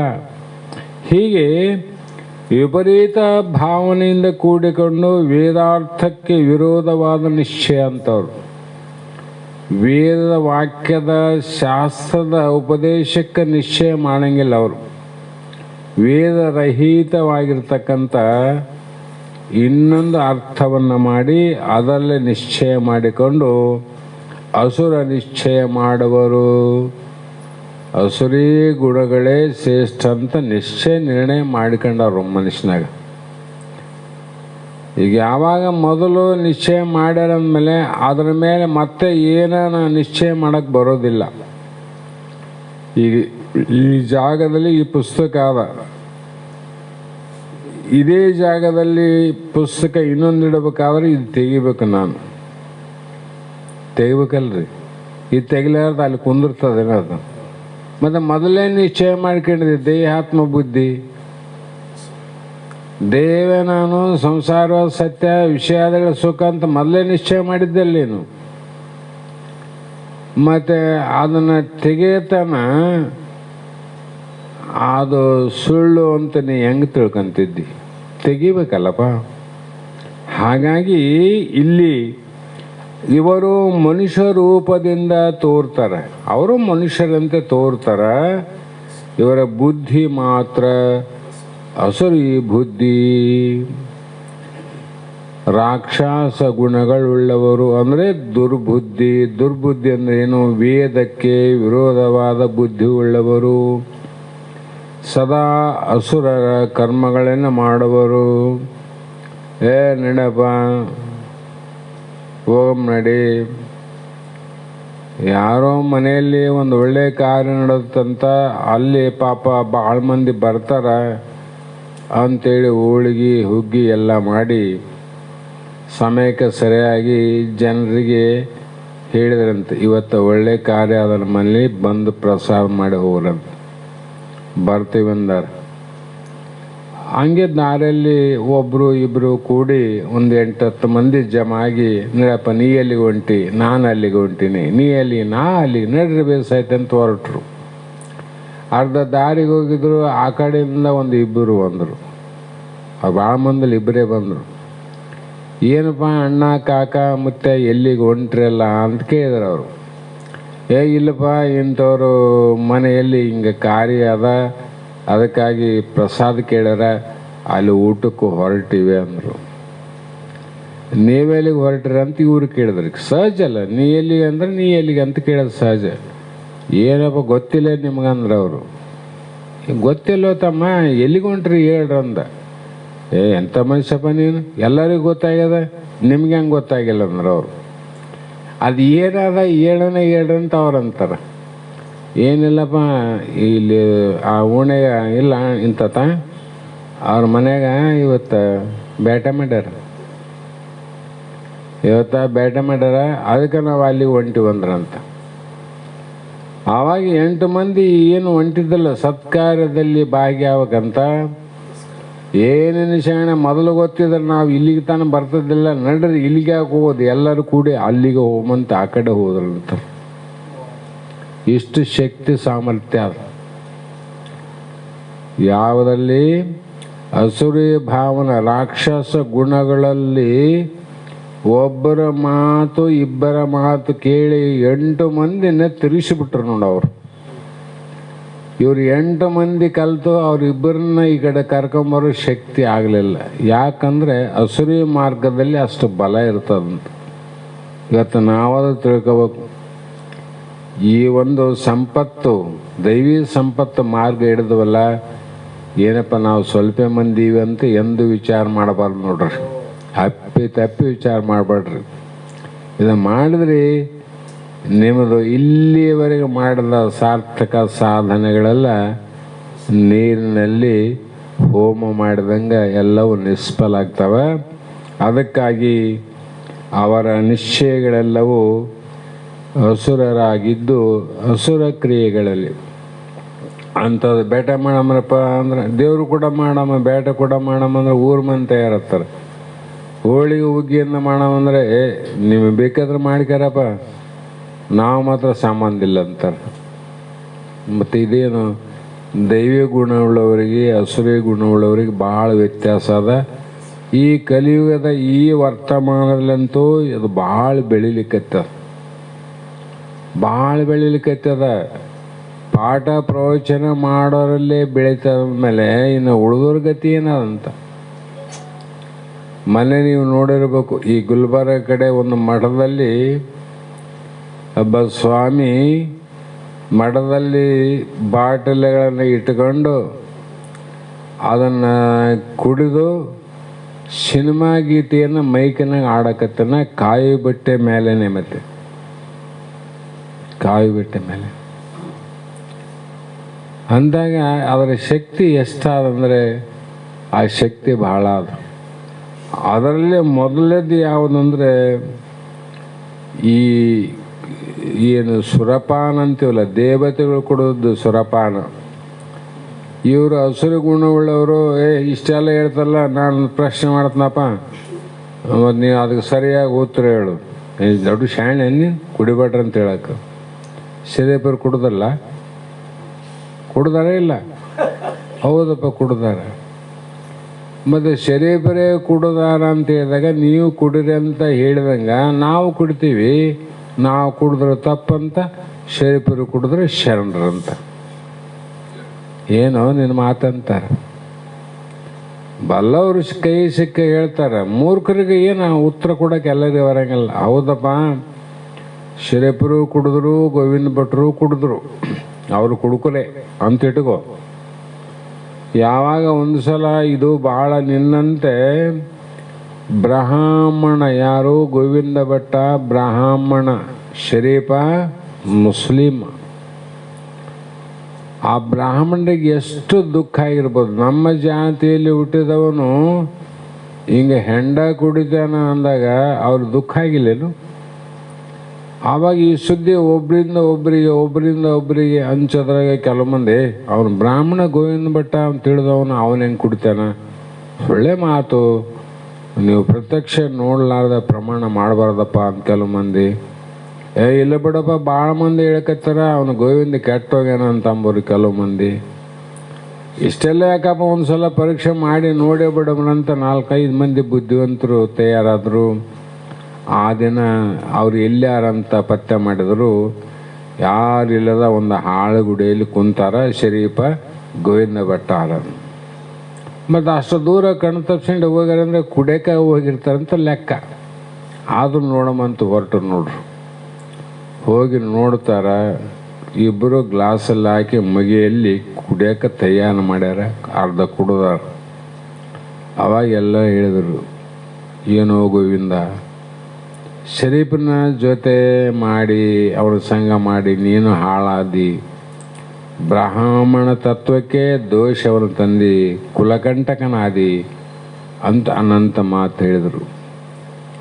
ಆವಾಗ ಅನಂತ ಮಾತು ಕೇಳಿದ್ರಾಗ ಶರೀಫ ಹೇಳ್ದ, ಅಪ್ಪ ಸುಮ್ಮನೆ ಯಾಕೆ ನಮ್ಮ ಮೇಲೆ ಅಪರಾಧ ಮಾಡ್ತಾರೆ ನೀವು ಮಾಡೋ ಅಪರಾಧನೇ ವಿನ ಅದು ಸತ್ಯವಾದ ಮಾತಲ್ಲ ಅಂದಾಗ ಮತ್ತೆ ಸಿಟ್ಟು ಬಂತು. ಏನು ಇದ್ರಾಗಿದ್ದಂದ್ರೆ ಅವ ನಾವಾಗಿ ಹೇಳಿದ್ರೆ ನೀವು ನಂಬಂಗಿಲ್ಲ, ನಮಗಂತೂ ಬರೋಂಗಿಲ್ಲ. ಅದಕ್ಕೆ ನೀವೇ ಇದನ್ನು ಕುಡಿದು ನೋಡ್ರಂದ. ಆಯ್ತು, ತಾವು ಕುಡಿದಲ್ಲ ನಮಗೆ ಕುಡಿಸ್ಬೇಕಂತ ಪ್ರಯತ್ನ ಮಾಡ್ತಾ ನೋಡಿ ಇವನು ಶರೀಫ ಅಂದರು. ಅಪ್ಪ ಆ ಭಾವನೆ ಅಲ್ಲ, ನೀವು ವಿಚಾರ ಮಾಡ್ರಿ. ಗುರುಗಳು ಅದನ್ನು ಸೇವನೆ ಮಾಡಂಗಿಲ್ಲ, ನಮಗೂ ಸೇವನೆ ಮಾಡೋಕೆ ಹೇಳಿಲ್ಲ. ಏನು ಮಾಡಕತ್ರಿ ನೀವು ನೋಡ್ರಿ ಕುಡ್ದಂದ್ರು. ಅವರು ಬಾಯಿಗೆ ಹಚ್ಚಿದಾರೆ ಅದು ಹಾಲಾಗಿರ್ತದೆ ವಿನ ಹೆಂಡ ಇಲ್ಲ ಇರಲಿ, ಅಲ್ಲೇನದ ಹಾಲು. ಮತ್ತು ಶರೀಫರ ಹೆಸರು ಗೋವಿಂದನ ಹೆಸರು ಹೇಳಿ ಕುಡಿತಾರಲ್ಲ, ನೀವು ಹೆಂಡ ಮುಂದಿಡ್ತೀವಿ, ನೀವು ಹಾಲು ಮಾಡ್ರಿ, ನೀವು ಮಾಡ್ರಪ್ಪ ಹಾಲು ಅಂದಾಗ ನೀವು ಅವರಂಗೆ ಕುಡಿಬೋದಂತ ಅಪ್ಪಣೆ. ಆ ಶಕ್ತಿ ಸಾಮರ್ಥ್ಯ ನಿಮ್ಮಲ್ಲಿ ಆದೇನು? ಅದನ್ನು ಅರಗಿಸಿಕೊಳ್ಳುವಂಥ ಅದರ ಲಕ್ಷಣಕ್ಕೆ ಅದು ಬುದ್ಧಿಯ ಭ್ರಮಣೆಯನ್ನು ಮಾಡ್ತಕ್ಕಂಥ ಶಕ್ತಿ ಏನದ, ಅದರನ್ನು ಎದುರಿಸುವಂಥ ಶಕ್ತಿ ನಿಮ್ಮಲ್ಲಿ ಆದೇನು? ನಿಮ್ಮಲ್ಲಿಲ್ಲದೆ ಅವರು ಕೊಡೋದಂಗೆ ನೀವು ಕೊಡೋರು ಏನಾಗ್ತದೆ? ಹಾಳಾಗ್ತದೆ. ಇದು ಮೊದಲನೇದ್ದು. ಇದು ಒಂದು ಏನು ಮಾಡ್ತಂದರೆ ಅನಂತ ಪಾಪ ಕಾರ್ಯಕ್ಕೆ ಇದು ಕಾರಣ ಆಗ್ತದೆ. ಕೈವಲ್ಯ ಪದ್ಧತಿ ಹೇಳುವಾಗ ನಾನು ಭಾಳ ಸಲ ಹೇಳೀನಿ, ಗ್ರಂಥದಲ್ಲಿ ಬರೆದಾರ, ಬೇಡ ಬೇಡ ಭೋಗದ ಒಡನಾಟ ನೋಡು ನಂಜುವರಿಸಿದ ಸವಿನೋಟ. ಒಂದು ರಾಜ್ಯ ಇತ್ತು, ಅದಕ್ಕೆ ಸುತ್ತ ಕೋಟೆ ಇತ್ತು, ಮುಂದೊಂದು ಬಾಗಿಲಿತ್ತು, ದ್ವಾರ ಬಾಗಿಲಿ. ಅಲ್ಲಿ ಒಂದು ದಿನ ಯಾವುದೋ ಕಾರಣಕ್ಕಾಗಿ ಪರೀಕ್ಷೆಯನ್ನು ಮಾಡೋದಕ್ಕೋಸ್ಕರವಾಗಿ ಡಂಗೂರು ಹಾಕಿದ್ರು. ಈ ಬಾಗಿಲಿಯಲ್ಲಿರುವಂಥ 5 ವಸ್ತುಗಳವ, 5 ಬಾಗಿಲಿ. ಆಯಾ ಬಾಗಿಲಲ್ಲಿ ಒಂದೊಂದು ವಸ್ತುವಾದ. ನೀನು ಯಾವ ಬಾಗಿಲಿ ಒಳಗೆ ಹೋಗ್ಬೇಕಂದ್ರೆ ಆ ವಸ್ತುವನ್ನು ಭೋಗಿಸಿ ಹೋಗ್ಬೇಕು. ನೀನು ಆ ವಸ್ತುವನ್ನು ಭೋಗ ಮಾಡಿ ಹೋಗ್ಬೇಕು. 5 ಬಾಗಿಲಲ್ಲಿ ಯಾವುದನ್ನು ಹೋಗು, ಯಾವ ಬಾಗಿಲೇನು ಹೋಗು. ಆದರೆ ಎಂತೊಲೆವರು ತನಗೆಂತೊಲೆವನು, ದೋಷ ಪಾಪ ಏನೇನಾವಲ್ಲ, ಪರವಧುವಿನ ಕೂಟ, ಅನ್ಯರ ವಿತ್ತ ಅಪಹರಣ, ಅಭಕ್ಷ ಸೇವನೆ, ಇಂಥವೆಲ್ಲವಲ್ಲ ಇವು ಪಾಪದವಂತ ಮೊದಲು ಹೇಳಿದ್ರು. ಕೇಳಿದವ್ರನ್ನ ಮುಂದೆ ಬಿಟ್ರು, ಈ ಬಾಗಿಲೊಳಗೆ ಹೋಗ್ಬೇಕ. ಅವ್ರು ಕೇಳ್ಯಾರ, ಮೊದಲೇ ಬಾಗಿಲಿಗೆ ಹೋಗೋಕಂತ ಒಬ್ಬರು ನೋಡಿದ, ಅಲ್ಲಿ ಏನಿದ್ರು ಅಂದರೆ ಹೆಂಡದ ಕೊಡ ಇಟ್ಟಿದ್ರು. ಆವಾಗ ಇನ್ನೊಂದು ಬಾಗಿಲಿ ಬಂದು ನೋಡಿದ, ಮಾಂಸ ಇಟ್ಟಿದ್ರು. ಇನ್ನೊಂದು ಬಾಗಿಲಿ ಬಂದಾಗ ಒಂದು ಕುರಿ ಮರಿಯನ್ನು ಕಟ್ಟಿ ಹಾಕಿದ್ರು. ಇನ್ನೊಂದು ಬಾಗಿಲಿಗೆ ಬಂದ ಧನವನ್ನು ಇಟ್ಟಿದ್ರು. ಇನ್ನೊಂದು ಬಾಗಿಲಿ ಬಂದಾಗ ಒಬ್ಬ ಸುಂದರ ಸ್ತ್ರೀಗಳನ್ನು ಇಟ್ಟಿದ್ರು. 5 ಬಾಗಿಲಿ 5 ವಸ್ತು. ಅವನು ವಿಚಾರ ಮಾಡಿ ನೋಡಿದ, ಸುರಪಾನ ಇದು ಪಾಪ, ಇದು ಬ್ಯಾಡ ಅಂದ. ಬ್ಯಾಡಂದ ಮತ್ತೆ ಏನು ಮಾಡಿದ, 2ನೇ ಬಾಗಿಲಿ ಬಂದ, ಮಾಂಸ ಇಟ್ಟಿದ್ರು. ಶಾಸ್ತ್ರ ಹೇಳ್ತದ ಅಭಕ್ಷ ಸೇವನೆ ಇದು ಪಾಪದ್ದಾದ, ಈ ಬಾಗಿಲು ಒಳಗೆ ಹೋಗಿ ನರಕಕ್ಕೆ ಹೋಗೋದು ಬೇಡ ಅಂದ. 3ನೇ ಬಾಗಿಲಿಗೆ ಬಂದ, ಅಲ್ಲಿ ಒಂದು ಕುರಿಯನ್ನು ಕಟ್ಟಿದ್ರು. ಅದನ್ನು ಕಡ್ದ ಹೋಗ್ಬೇಕು, ಹೌದಿಲ್ಲ? ಹಿಂಸೆ ಅನ್ನೋದು ಪಾಪ ಅದ, ಇದು ಕೂಡ ನರಕದ ಬಾಗಿಲು ಅದ, ಇದನ್ನು ಬೇಡ ಅಂದ. ಇನ್ನೊಂದು ಕಡೆ ಹೋದ, ಧನ ಇಟ್ಟಿದ್ರು. ಆ ಸಂಪತ್ತು ನೋಡಿದ, ಅಲ್ಲೇನು ಹೇಳ್ತು, ವಿತ್ತ ಅಪಹರಣ, ಬೇರೆಯವರ ವಿತ್ತ ಅಂದರೆ ಹಣವನ್ನು ಅಪಹಾರ ಮಾಡುವುದು, ಇದು ಪಾಪದ ದ್ವಾರ ಅದ, ಇದನ್ನು ಬೇಡ ಅಂದ. 4 ಮುಗಿದು ಅಲ್ಲ, ಇನ್ನೆಷ್ಟು ಉಳಿದ 1. ಅಲ್ಲಿ ಬಂದು ನೋಡ್ತಾನ, ಅಪ್ಸರಾಸ್ತ್ರೀಯ ಸ್ವರೂಪದಿಂದ ಒಂದು ಯೌವನದ ಒಂದು ಸ್ತ್ರೀ. ಆ ಬಾಗಿಲಿಗೆ ಹೋಗ್ಬೇಕಾಗಿದ್ರೆ ಆ ವಧುವಿನ ಸಂಘ ಮಾಡೇ ಅವನು ಹೋಗ್ಬೇಕು. ಶಾಸ್ತ್ರ ಹೇಳ್ತು, ಪರ ವಧುವಿನ ಕೂಟ ಇದು ಪಾಪ. ವಿಚಾರ ಮಾಡಿದ, ಹೌದಲ್ಲ, ಎಲ್ಲವೂ ಒಂದಕ್ಕಿಂತ ಪಾಪದವೇ ಬಾಗಿಲಾವಿನ ಮತ್ತು ಒಳಗೆ ಹೋಗೋದು ಹೇಗಂತ ವಿಚಾರ ಮಾಡಿದ. ಮಾಡಿ ಮತ್ತೆ ವಾಪಸ್ ಬಂದ. ಇವೆಲ್ಲ ಸರಿಯಾದ, ಇವು ಪಾಪದವೇ. ಆದರೆ ಶರೀರ ಅನ್ನೋದು ಕುಡಿದ್ರೆ ಅದೇನು ದೊಡ್ಡ ಪಾಪ ಅಲ್ಲಲ್ಲ. ಶರೀರ ಕುಡಿದ್ರೆ ಏನಾದ್ರು ನನ್ನ ಮಾನ ಹೋಗ್ತದ, ನನ್ನ ದೇಹದ ಆರೋಗ್ಯ ಕೆಡ್ತದ ಅಷ್ಟೇ. ಪರರಿಗೆ ಏನು ಪೀಡೆಯನ್ನು ಕಷ್ಟವನ್ನು ಕೊಡ್ತಕ್ಕಂಥದ್ದು ಅಲ್ಲ ಅಂತ ನಿಶ್ಚಯ ಮಾಡಿದ. ಘಟ ಕುಡಲಿಕ್ಕೆ ಪ್ರಾರಂಭ ಮಾಡಿದ. ಮತ್ತೆ ಕುಡ್ದ. ನಿಶೆ ಏರಿತಲ್ಲ. ಏರಿದ ತಕ್ಷಣ ಅನಿಸ್ತು, ನಿಶದಲ್ಲಿ ಯಾವುದು ಅಭಕ್ಷ್ಯ ಸೇವನೆ ಅಂತ ಅನ್ಕೊಂಡಿದ್ದ ಆ ಮಾಂಸವನ್ನು ತಿಂದಬಿಟ್ಟು ನೋಡ್ರಿ. ಅದು ತಿಂದ ಮೇಲೆ ಮುಂದೆ ನೋಡಿದ ಅಲ್ಲೇನು ಪ್ರಾಣಿ ಬಲಿ ಇತ್ತಲ್ಲ, ಅದನ್ನು ನಿಶದಲ್ಲಿ ಅದನ್ನು ಬಲಿಯನ್ನು ಹಿಂಸೆ ಮಾಡಿ ಕಡ್ದು ಮುಂದೆ ಹೋದ.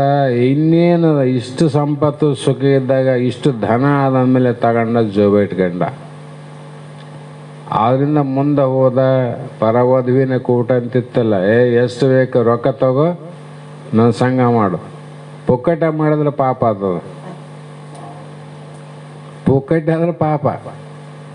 ನೀನು ವ್ಯವಹಾರ ಆದಂಗೆ ಐತಲ್ಲ, ನೀನು ದೇಹ ಕೊಟ್ಟಿದ್ದಿ, ನಾನು ನೀನು ದುಡ್ಡು ಕೊಡ್ತೀನಿ. ಅದನ್ನು ಮಾಡಲಿಕ್ಕೆ ಮನಸ್ಸು ತಯಾರಾಯಿತು. ಏನಾಯಿತು?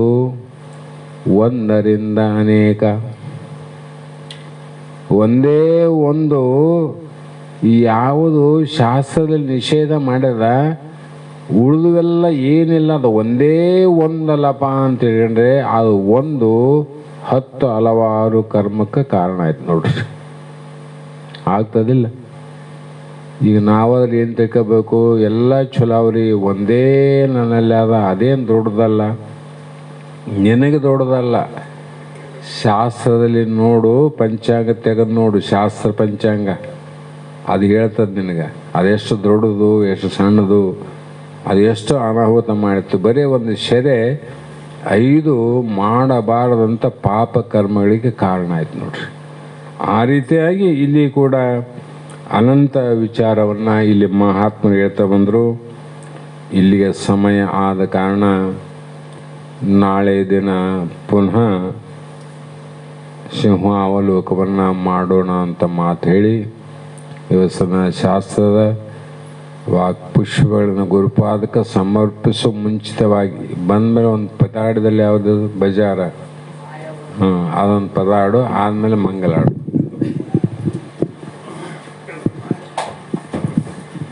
ಪೀಠಿಂದ ಬಸ್ ಅದನ್ನು ದಾಟಿಗೆ ಬಸ್.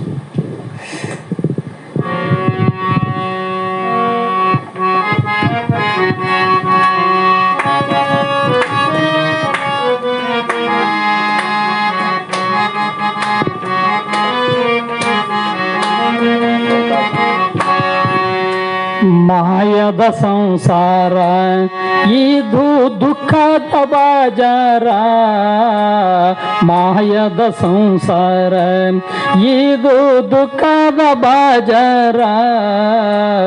ಸಂಸಾರದ ಸಾರ ತಿಳಿದು ಮಾಡಪ್ಪ ವಿಚಾರ, ಸಂಸಾರದ ಸಾರ ತಿಳಿದು ಮಾಡಪ್ಪ ವಿಚಾರ. ಸಂಸಾರದ ಸಾರ ತಿಳಿದು ಮಾಡಪ್ಪ ವಿಚಾರ, ಸಂಸಾರದ ಸಾರ ತಿಳಿದು ಮಾಡಪ್ಪ ವಿಚಾರ. ಎಂಡರು ಮಕ್ಕಳು ಇವರೆಲ್ಲ ನಡುವಿನ ಗೆಳೆಯಾರೋ, ಎಂಡರು ಮಕ್ಕಳು ಇವರೆಲ್ಲ ನಡುವಿನ ಗೆಳೆಯಾರೋ.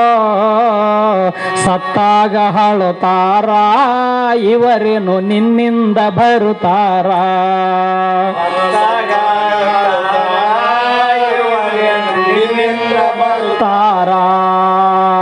ಸತ್ತಾಗ ಹಾಳುತ್ತಾರ ಇವರೇನು ನಿನ್ನಿಂದ ಬರುತ್ತಾರ.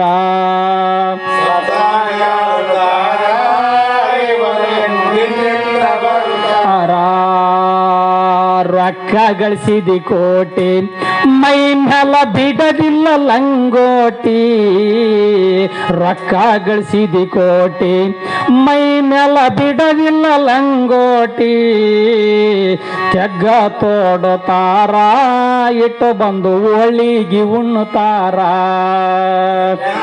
ತೋಡುತ್ತಾರ ಇಟ್ಟ ಬಂದು ಹೋಳಿಗೆ ಉಣ್ಣುತ್ತಾರ ತೆಗ್ಗಿನಾಗ ಹಿಡುತ್ತಾರ ಇಟ್ಟು ಬಂದು ಹೋಳಿಗೆ ಉಣ್ಣುತ್ತಾರ ತೆಗ್ಗಿನಾಗ ಇಡುತ್ತಾರ ಇಟ್ಟ ಬಂದು ಹೋಳಿಗೆ ಉಣ್ಣುತ್ತಾರ ಮಾಯದ ಈ ಪ್ಯಾಟಿ ತಿರುಗಿ ಬರುಬೇಡ ಉಪರಾಟಿ ಮಾಯದ ಈ ಪ್ಯಾಟಿ ತಿರುಗಿ ಬರುಬೇಡ ಉಪರಾಟಿ ಈ ಪಾಟಿ ತಿರುಗಿ ಬರಬೇಡ ಉಪರಾಟೆ ಮಾಯದ ಈ ಪ್ಯಾಟಿ ತಿರುಗಿ ಬರುಬೇಡ ಉಪರಾಟೆ ಆತ್ಮ ಎಂಬುದು ಗಟ್ಟಿ ಗುರುವಿನ ಪಾದ ಹಿಡಿಯ ಗಟ್ಟಿ ಆತ್ಮ ಎಂಬುದು ಗಟ್ಟಿ ಗುರುವಿನ ಪಾದವ ಇಡಿಗಟ್ಟಿ ಆತ್ಮ ಎಂಬುದು ಗಟ್ಟಿ ಗುರುವಿನ ಪಾದ ಹಿಡಿಯ ಗಟ್ಟಿ ಆತ್ಮ ಎಂಬುದು ಗಟ್ಟಿ ಗುರುವಿನ ಪಾದ ಇಡಿಗಟ್ಟಿ ಮಾಯದ ಸಂಸಾರ ಇದು ದುಃಖದ ಬಾಜಾರ ಸಂಸಾರದ ಸಾರ ತಿಳಿದು ಮಾಡಪ್ಪ ವಿಚಾರ ಸಾರದ ಮಾಡಪ್ಪ ವಿಚಾರ ಜ್ಯೋತಿ ಬೆಳಗುತ್ತಿದೆ ವಿಮಲ ಪರಂಜ್ಯೋತಿ ಬೆಳಗುತ್ತಿದೆ ಅತಿ ಬೆಳಗುತ್ತಿದೆ ವಿಮಲ ಪರಂಜ್ಯೋತಿ ಬೆಳಗುತ್ತಿದೆ ಜ್ಯೋತಿ ಬೆಳಗುತ್ತಿದೆ ವಿಮಲ ಪರಂ ಜ್ಯೋತಿ ಬೆಳಗುತ್ತಿದೆ ಜ್ಯೋತಿ ಬೆಳಗುತ್ತಿದೆ ವಿಮಲ ಪರಂಜ್ಯೋತಿ ಬೆಳಗುತ್ತಿದೆ ಮಾತು ಮನಂಗಳಿಂದ ತತ್ತ ಮೀರಿದ ಸಾತಿಸಯದ ನೀರು ಪಾದಿಕ ನಿರ್ಮಲ ಜ್ಯೋತಿ ಬೆಳಗುತ್ತಿದೆ ವಿಮಲ ಪರಂಜ್ಯೋತಿ ಬೆಳಗುತ್ತಿದೆ ಜ್ಯೋತಿ ಬೆಳಗುತ್ತಿದೆ ವಿಮಲ ಪರಂ ಜ್ಯೋತಿ ಬೆಳಗುತ್ತಿದೆ ಜ್ಯೋತಿ ಬೆಳಗುತ್ತಿದೆ ವಿಮಲ ಪರಂಜ್ಯೋತಿ ಬೆಳಗುತ್ತಿದೆ ಶಿವಧರ್ಮನಾಳವೆಂತೆಂಬ ಕಂಬದ ಮೇಲೆ ಸುವಿವೇಕ ಹೃದಯಾಬ್ಜ ಪ್ರಣತೆಯಳು ಸವೆಯದ ಸದ್ಭಕ್ತಿ ರಸ ತೈಲ ದೀವಿದ ಪ್ರವಿಮಲ ಕಾಳೆ ಎಂಬ ಒತ್ತಿ ಬಿಡಿದು ದಿವ್ಯ ಜ್ಯೋತಿ ಬೆಳಗುತ್ತಿದೆ ವಿಮಲ ಪರಂಜ್ಯೋತಿ ಬೆಳಗುತ್ತಿದೆ ಸಖಿದ ವಿಷಯ ಪತಂಗ ಬಿದ್ದುರುಳಿತ ಮಸಬುದ್ಧಿ ಎಂಬ ಕತ್ತಲೆ ಕಳಿಯ ಮಸಗಿ ಸುಜ್ಞಾನವೆಂತೆಂಬ ಮಹಾಪ್ರಭೆ ಪಸರಿಸಿ ಮಾಯ ಕಳಿಕ ಪರ್ದದನು ಜ್ಯೋತಿ ಬೆಳಗುತ್ತಿದೆ ವಿಮಲ ಪರಂಜ್ಯೋತಿ ಬೆಳಗುತ್ತಿದೆ ಗಣವಾಕಾರದ ಗುಣ ಮೂರು ಮುಟ್ಟದೆ ಗಣನೆಗೆ ತೀರ್ಥಾರ್ಥವನೆ ತೋರುವ ಅಣು ಮಾತ್ರವೇ ಇಲ್ಲದ ಮೋಕ್ಷ ಇಲ್ಲದ ಮೋಕ್ಷ ಚಿಂತ ಮಣಿಯನಿಸುವ ಶಂಭು ಲಿಂಗವೇತ ಜ್ಯೋತಿ ಬೆಳಗುತ್ತಿದೆ ವಿಮಲ ಪರಂಜ್ಯೋತಿ ಬೆಳಗುತ್ತಿದೆ ನವಾಕಾರದ ಗುಣ ಮೂರು ಮುಟ್ಟದೆ ಗಣನೆಗೆ ತೀರ್ಥಾರ್ಥವನ ತೋರುವ ಅಣು ಮಾತ್ರ ಚಲನೆ ಬಿಲ್ಲದ ಮೋಕ್ಷ ಚಿಂತಾಮಣಿ ಎನಿಸುವ ಶಂಭೋ ಲಿಂಗವೇ ತಾನಾದ ಜ್ಯೋತಿ ಬೆಳಗುತ್ತಿದೆ ವಿಮಲ ಪರಂಜ್ಯೋತಿ ಬೆಳಗುತ್ತಿದೆ ಪರಂ ಜ್ಯೋತಿ ಬೆಳಗುತ್ತಿದೆ ವಿಮಲ ಪರಂ ಜ್ಯೋತಿ ಬೆಳಗು ಹರ ಓಂ ಚೈತನ್ಯಂ ಶಾಶ್ವತಂ ಶಾಂತಂ ವ್ಯೋಮಾತೀತಂ ನಿರಂಜನಂ ಆನಂದವಿಂದುಕರಾತೀತಂ ತಸ್ಮೈ ಶ್ರೀ ಗುರುವೇ ನಮಃ ಶ್ರೀಮದ್ ಜಗದ್ಗುರು ಸಿದ್ಧಾರೂಢ ಸ್ವಾಮಿ महाराज की जय श्री सद्गुरु शिवपुत्र महास्वामी महाराज की जय श्री सद्गुरु बसवानंद स्वामी महाराज की जय श्री सद्गुरु अभिनव निजगुण स्वामी महाराज की जय सकल साधु संत महाराज की जय जय मंगलम जय नमः पार्वती पति हर हर महादेव।